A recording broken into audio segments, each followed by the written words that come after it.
말씀에서요, 이 바울은 하나님의 아들이신 그리스도에 대해서 소개하였습니다. 그분을 하나님의 또 하나님이라 소개하였고요, 또 하나님의 형상으로서, 또 교회의 머리로서, 그리고 창조주로서 그리스도를 소개하였습니다. 또한 예수님께서는 이 땅에 오셔서 십자가의 대속으로 하나님 앞에서 죄인이었던 우리의 관계를 화목하게 하신 것을 바울은 선포하였습니다. 이어서 오늘 바울은요, 본문 22절에서 이렇게 말하고 있습니다. 제가 22절을 읽어보겠습니다. 이제는 그의 육체의 죽음으로 말미암아 화목하게 하사 너희를 거룩하고 흠없고 책망할 것이 없는 자로 그 앞에 세우고자 하셨으니. 아멘. 예수님께서 여러분 십자가에 희생을 하신 것은요, 이제 성도를 거룩한 자로 삼으시겠다라는 말씀입니다. 그 목적이 있습니다. 애굽에서 종되었던 이스라엘 백성을 하나님께서 구원하셔서 거룩한 백성으로 삼으셨듯이, 이제는 예수님께서 죄 아래에 있던 우리들을 구원하셔서 거룩한 자로 삼으신 것입니다. 이제는 여러분, 죄의 지배를 받던 저의 모습, 또 우리의 모습은 어떻습니까? 바울은 이렇게 21절에서 말하고 있습니다. 전에 악한 행실로 멀리 떠나 마음으로 원수가 되었던 너희를. 여러분, 과거의 성도, 죄 아래에 있던 성도는요, 하나님을 떠나서 악한 일을 벌이며 또 하나님을 마음으로 떠났다고 말하고 있습니다. 바로 하나님 앞에서 그들은 우리는 원수였던 것이었죠. 하지만 사도 바울은 십자가의 은혜를 받은 성도는 이제 다른 자임을 증거하고 있습니다. 거룩하고 흠이 없고 책망할 것이 없는 자로 말이죠. 그리고 예수님께서는 그 앞에, 바로 하나님 앞에서 성도를 그렇게 세우셨다 말씀하고 있습니다. 이러한 말씀은 에베소서 1장 4절에서도 말씀하고 있습니다. 우리 함께 1장 4절 에베소서 말씀을 읽어보겠습니다. 곧 창세전에 그리스도 안에서 우리를 택하사 우리로 사랑 안에서 그 앞에 거룩하고 흠이 없게 하시려고. 아멘. 이처럼 성도는 그리스도 안에서 택함을 받아서 하나님 앞에 거룩하고 흠이 없게 되었던 것입니다. 된 것이죠. 그렇기 때문에 성도에겐 더 이상 책망할 것이 있지 않습니다. 왜냐하면 하나님의 거룩하신 완전하신 형상이신 예수님께서 우리를 택하시고 우리는 그와 하나가 되었기 때문입니다. 온 세상에 거룩하신 분은 오직 하나님밖에 있지 않았지만, 예수님은 이제 택하신 자를 자신과 같이 거룩하게 하셔서 흠이 없게 하셨습니다. 지난 주일 오후에 오신 분들은 이 말씀을 들으셨겠지만, 정종태 목사님께서 이 성화에 대한 설교를 나누셨습니다. 이 성화에는 혹시 두 가지 종류가 있다고 했죠. 어떤 종류가 있었나요? 결정적인 성화가 있다라고 말씀을 나누었죠. 오늘 본문의 내용도 이런 성도를 향한 결정적인 성화의 말씀이기도 합니다. 바울은 예수님께서 믿는 자를 하나님 앞에서 거룩하게 하셨다 나누었습니다. 이것은 바로 결정적인 성화인 것이죠. 이 성화는 최종적이고 완성적인 것입니다. 아까 읽은 우리가 말씀처럼요, 하나님께서는요, 창세전에 그리스도 안에서 우리를 택하사 그분 앞에서 흠이 없게 하셨습니다. 이것은 바로 확정적인 것입니다. 또한 이 사도 바울만이 아니고 히브리서 기자도 우리에게 이렇게 말하고 있습니다. PPT에는 없는데 제가 읽어보겠습니다. 그는 히브리서 기자는요, 예수님께서 자기의 몸을 단번에 들여서 우리가 바로 거룩함을 입었다 말씀을 나누었죠. 이처럼 하나님께서는 이루신 이러한 성화는요, 결정적인 것, 완성된 것입니다. 하나님 앞에 이제 예수 안에 있는 자는 바로 거룩한 자임을 바울은 말하고 있는 것입니다.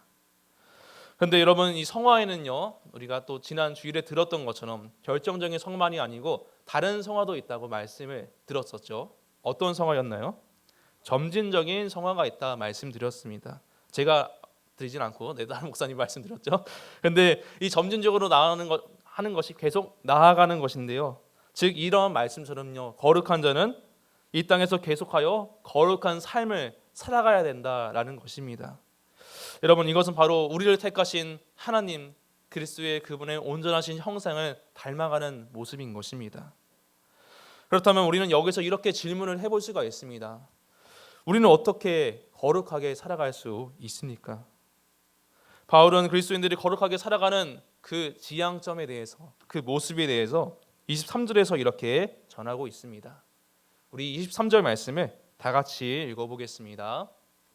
만일 너희가 믿음에 거하고 터 위에 굳게 서서 너희 들은 바 복음의 소망에서 흔들리지 아니하면 그리하리라. 이 복음은 천하 만민에게 전파된 바요 나 바울은 이 복음의 일꾼이 되었노라. 아멘. 바울은 거룩하게 살아가는 그 삶에 대해서, 이 성도의 삶에 대해서요, 세 가지로 이야기하고 있습니다. 노란색 글씨를 보시면 믿음에 거하고, 그 다음으로 터 위에 굳게 서서, 그리고 끝으로 복음의 소망에서 흔들리지 아니하는 것, 이것이라고 말하고 있습니다. 바울이 이렇게 세 가지로 언급을 하였지만요, 이 말씀의 의미는 일맥상통합니다. 먼저 믿음에 거한다는 것은 어떤 것일까요? 바로 예수님을 향한 믿음을 우리가 버리지 않고 그 믿음을 끝까지 지켜야 한다, 그 뜻입니다. 그 다음으로 우리가 터 위에 굳게 서 있어야 한다, 이 말씀은 무엇인가요? 우선 여기서 터라고 할 때는요, 이 터는 건물의 또 기초, 근본을 이야기합니다. 즉 예수님을 향한 믿음이 우리의 교회의 근본이 된다는 것입니다. 기초가 된다는 것이죠. 여러분, 만약에 기초가 온전하지 않다면 그 건물이 어떻게 되겠습니까?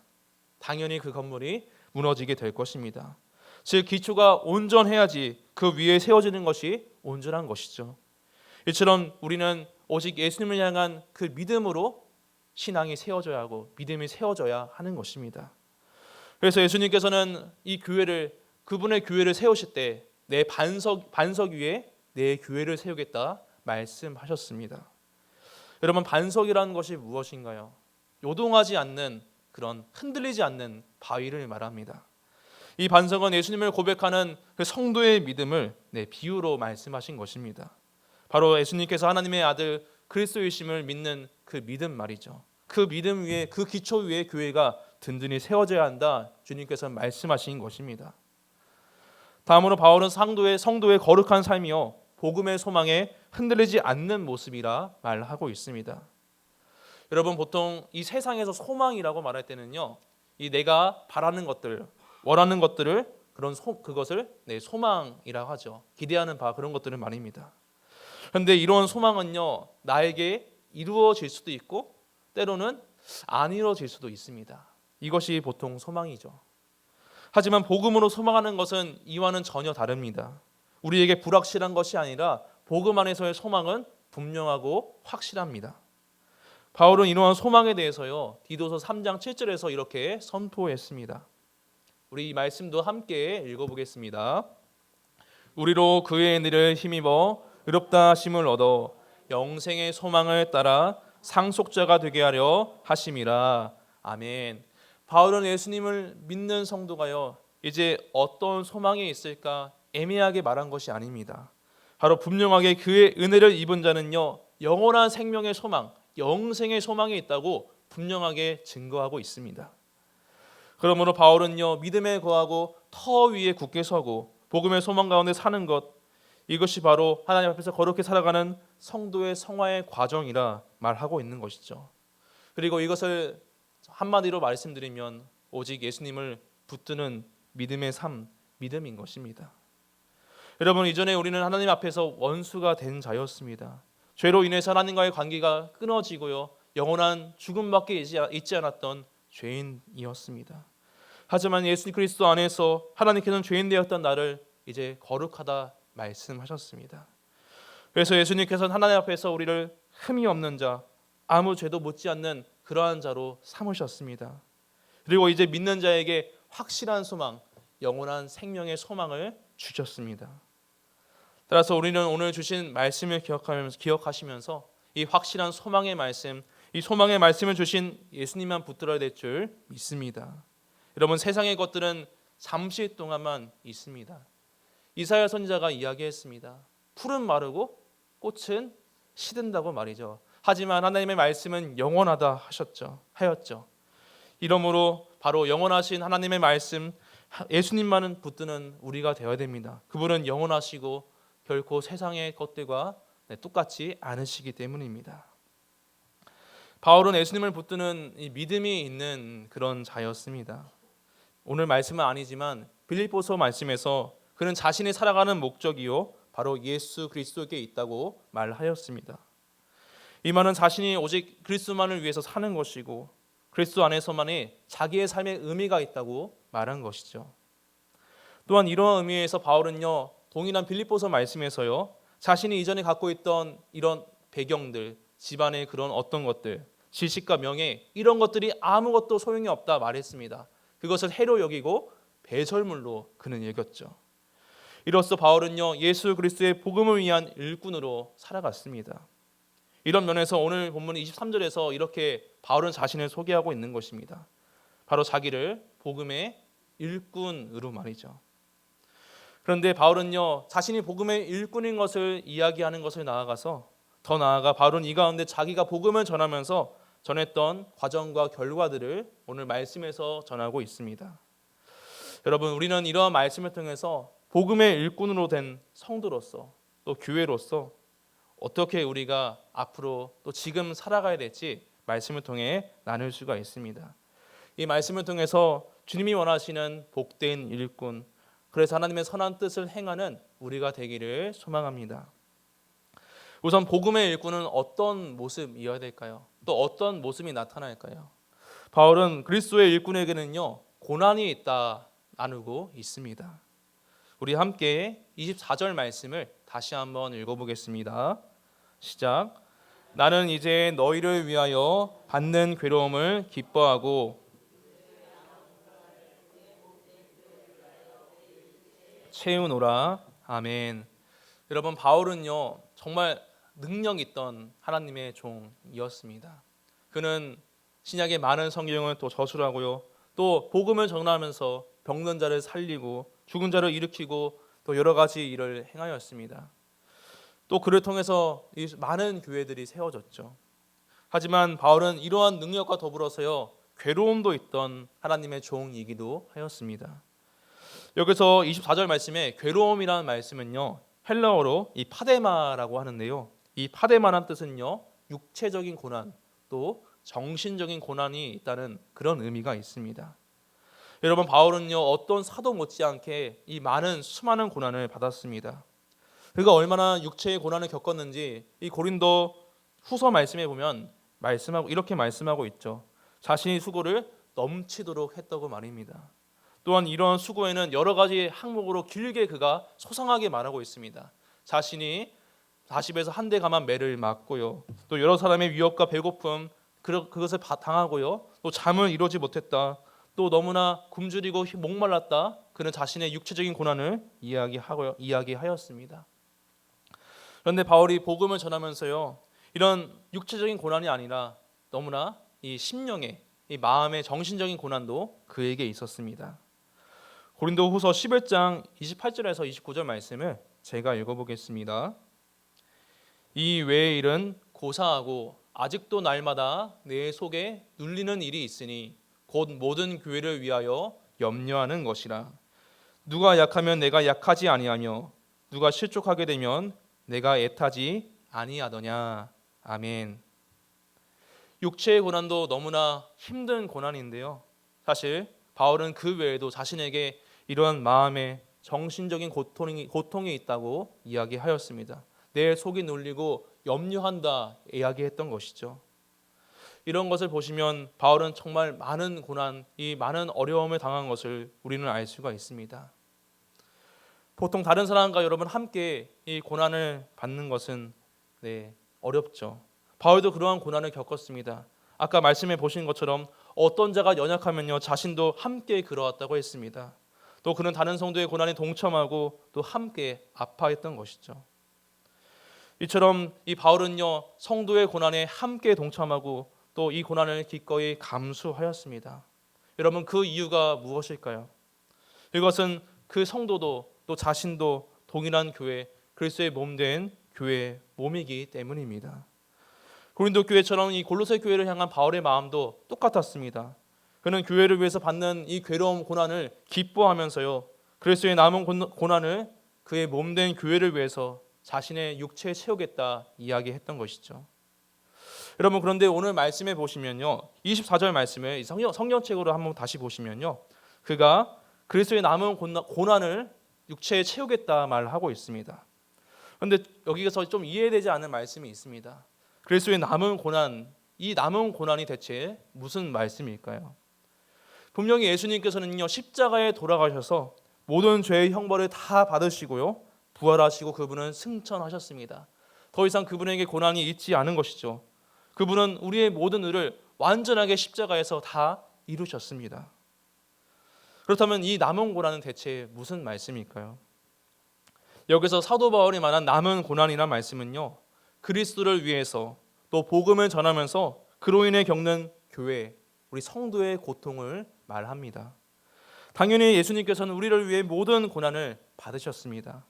하지만 이 세상에 복음이 전해지고요, 교회가 세워지는 과정은 아직 이 땅에 남아 있잖아요.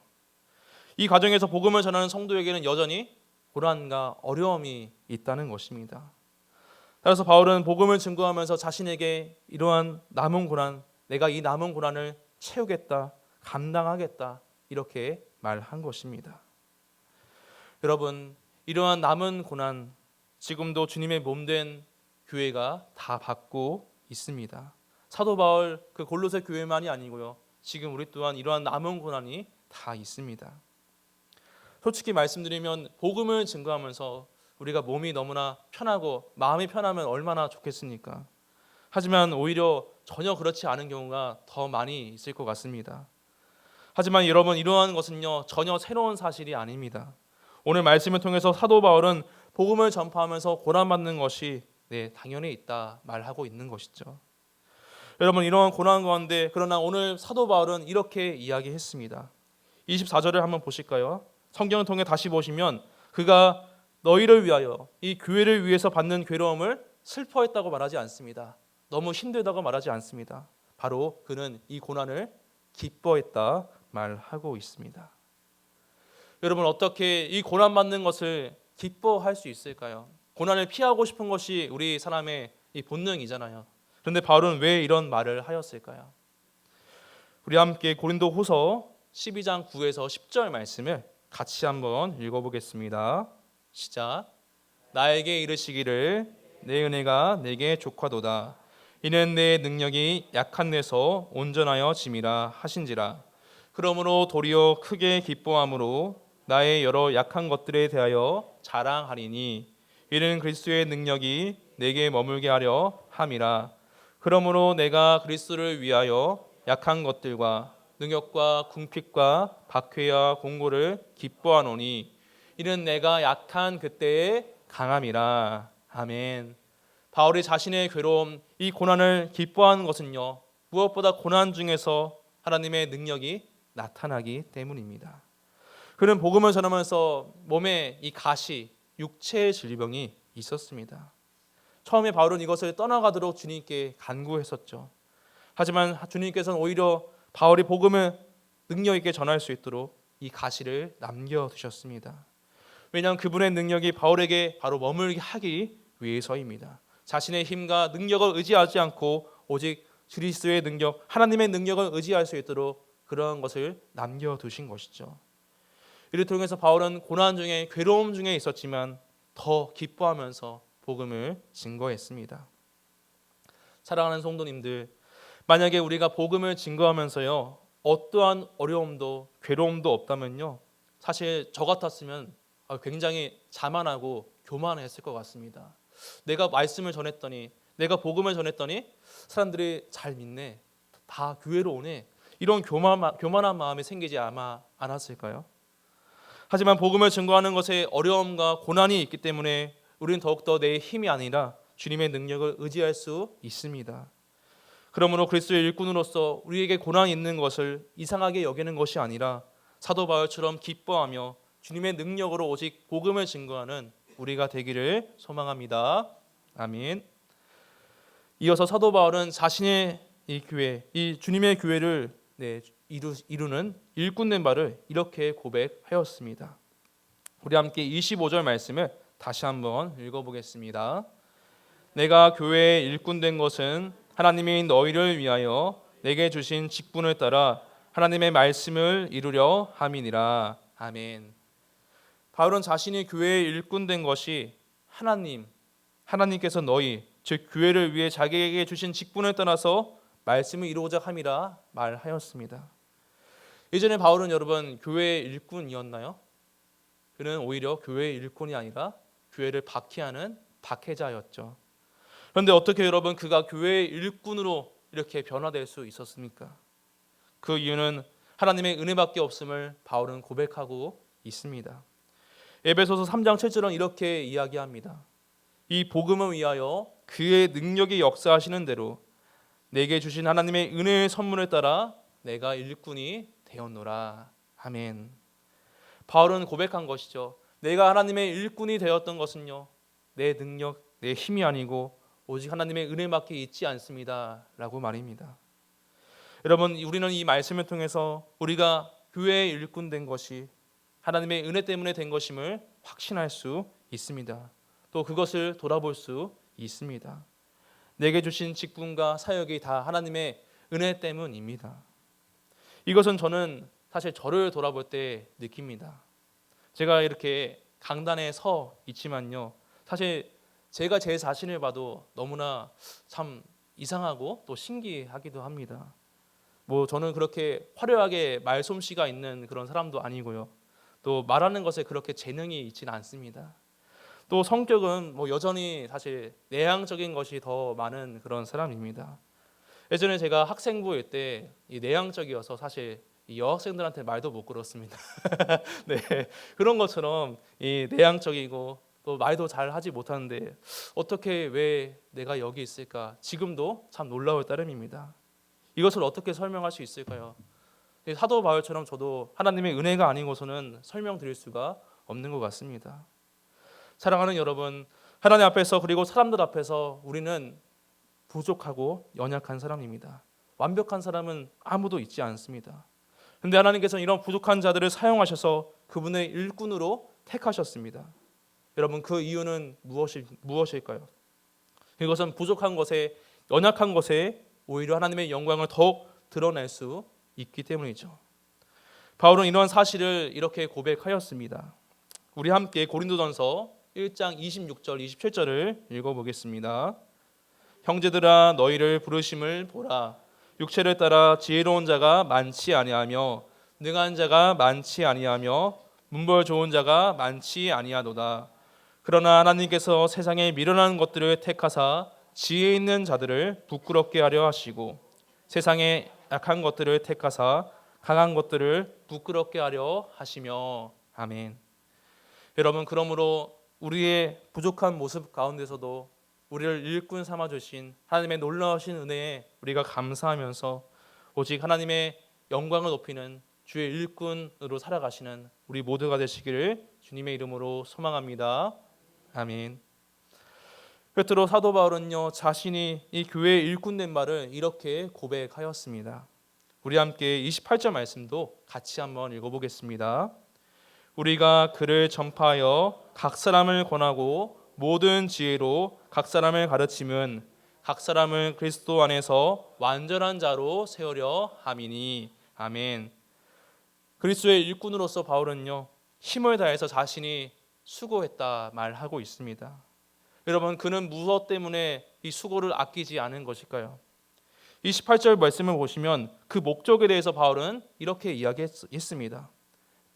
노란색 글씨를 보시면요, 각 사람을 그리스도 안에서 완전한 자로 세우기 위해서 바울은 복음을 증거하면서 또 힘을 다해서 수고하였던 것입니다. 여러분, 그리스도 안에서 완전한 자로 세워지기 위해서는요, 무엇보다 복음을 믿고 그 사람이 거듭나야 합니다.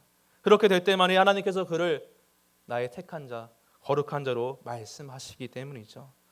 따라서 사도 바울은 우리가 그를 전파한다, 바로 예수 그리스도를 전파한다 말했던 것입니다. 이어서 바울은 예수님을 전하면서요, 각 사람을 권하고 모든 지혜로 각 사람을 가르쳐야 한다고 말하고 있습니다. 바울은 그리스도인들을 완전한 자로 변화시키기 위해서 이 그리스도를 전했던 것이죠. 그런데 이 말씀에서 여기서 완전한 자라는 말씀은요, 하나님 앞에서 거룩한 자로 불리는 그런 아까 말씀드린 결정적인 성화의 말씀, 그런 의미도 있지만요, 다른 의미도 있습니다. 여기서 완전한 자는요, 그리스도 안에서 온전히 자라가는 자, 영적으로 성숙해져가는 그런 점지적인 성화의 의미도 있는 것이죠.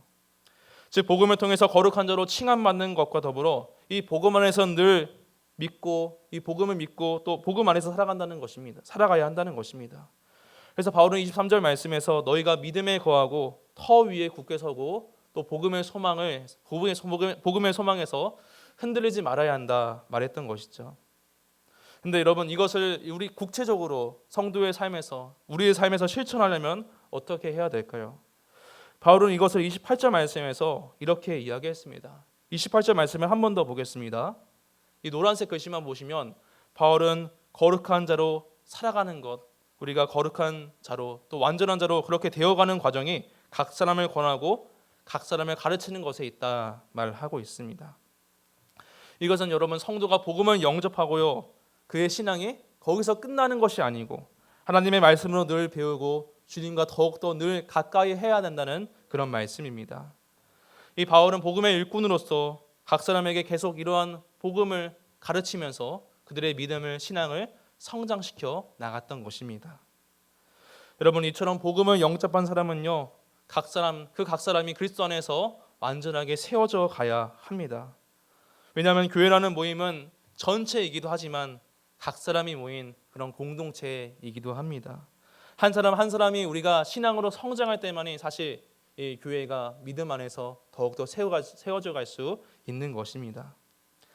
따라서 우리는 오늘 말씀을 기억하시면서 교회의 일꾼으로서 각 사람의, 각 성도의 믿음이 자라갈 수 있도록 바울과 같이 수고해야 될 것입니다. 예를 들어서 어떤 것들이 있을까요? 지금 우리 기도회를 하고 있습니다. 새벽 기도회는 아니고 단일 기도회를 하고 있죠. 근데 혹시라도 우리 구역에 일주일에 한 번도 안 오시는 분이 있다면 각 사람에게 한번 권해 보십시오.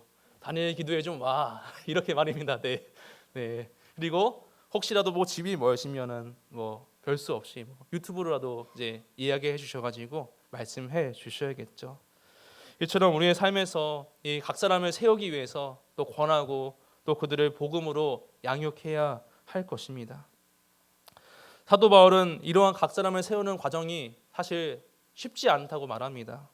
어떻게 말하고 있냐면요, 이 갈라디아서 4장 19절 말씀에 보니까 이렇게 말합니다. 우리 함께 이 말씀을 같이 한번 읽어보겠습니다. 시작. 나의 자녀들아, 너희 속에 그리스도의 형상을 이루기까지 다시 너희를 위하여 해산하는 수고를 하노니. 아멘. 여러분, 부모가 아기를 낳는 것은요, 이 새 생명이 태어나는 것은 너무나 귀한 일입니다. 그런데 아기를 낳고서 그냥 방치한다면요, 그 아기는 결코 자랄 수가 없는 것이죠. 밥을 먹이고 또 아기에게 잠도 재우고 기저귀도 갈아줘야지 이 아기가 잘 자랄 수가 있습니다. 아기를 낳는 수고도 너무나 소중하지만 이 키우는 수고도 너무나 귀한 것이죠. 그래서 바울은 내가 다시 너희를 위해서, 이 교회를 위해서 해산의 수고를 한다 말하고 있습니다. 해산의 수고, 여러분, 이것이 얼마나 큰 수고입니까? 각 사람에게 이렇게 큰 수고를 행한다는 것은요, 인간적으로 다 부족함이 있는 우리에게, 또 바울에게 사실 모든 것이 다 할 수 없는 불가능한 일입니다. 따라서 바울은 29절 말씀에서 마지막으로 이렇게 이야기하고 있습니다. 우리 함께 29절 말씀을 같이 한번 읽어보겠습니다. 시작. 이를 위하여 나도 내 속에서 능력으로 역사하시는 이의 역사를 따라 힘을 다하여 수고하노라. 아멘. 바울은 내 안에 계신 분의 능력으로, 그가 역사하시는 힘을 따라서 내가 수고합니다 말하고 있습니다. 사랑하는 여러분, 이 바울 안에 계신 분이 누구십니까? 바로 그를 복음의 일꾼으로 부르신 예수 그리스도이십니다. 교회의 머리, 만물의 창조주 하나님이신 그분의 능력으로 바울은 자신이 이 복음을 증거하는 일, 교회의 일꾼으로 자신의 사역, 그 사역을 감당할 수 있다 말하고 있습니다. 따라서 바울은 오직 의지할 수밖에 없는 주님만이 나의 힘이 되시고 나의 능력이 되십니다. 오직 내가 그분의 힘으로 이 수고를 합니다. 이렇게 고백한 것입니다. 여러분, 바울이 고백한 내 안에 계시는 분, 이 내 안에 계시는 분이 우리 안에도 있는 줄 믿습니다. 그리스도의 일꾼으로서 우리는 전능하신 주님의 능력을 따라서 교회를 위해서 또 각 성도를 위해서 수고해야 합니다. 복음으로 각 사람을 권하고 가르쳐야 합니다. 이것은 아기를 낳는 수고처럼 어려울 수 있습니다. 하지만 이 수고가 있을 때 바로 하나님의 교회, 거룩한 교회가 세워져 갈 수 있고 각 사람이 주님 안에서 완전한 자로 되어갈 수 있고 또 완전한 자로 완성될 것입니다.